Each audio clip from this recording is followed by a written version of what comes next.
تتجه أنظار جماهير كرة القدم العربية صوب موعد مباراة الجزائر ضد الإمارات في ربع نهائي كأس العرب 2021 بعد انتهاء دور المجموعات الذي شهد منافسات مثيرة ونتائج حاسمة.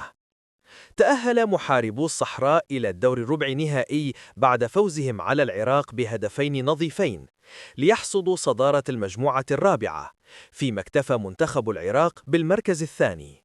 من جانبه نجح الأبيض الإماراتي في حجز مقعده في الدور المقبل بعد إنهاء دور المجموعات في وصافة المجموعة الثالثة برصيد 4 نقاط، مستفيدا من فوزه الأخير على الكويت بنتيجة 3-1 في الجولة الختامية.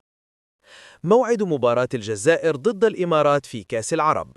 من المقرر أن تقام مباراة الجزائر ضد الإمارات يوم الجمعة 12 ديسمبر 2021 على ملعب البيت، وستنطلق صافرة البداية في تمام 7:30 مساء بتوقيت القاهرة، والساعة 8:30 مساء بتوقيت مكة المكرمة، والساعة 9:30 مساء بتوقيت أبو ظبي وعمان.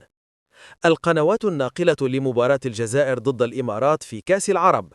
تمتلك قنوات بي إن سبورتس حقوق نقل مباريات كأس العرب 2021 في الشرق الأوسط وشمال إفريقيا، بجانب قنوات الكاس وأبو ظبي الرياضية وبعض الفضائيات العربية الأخرى،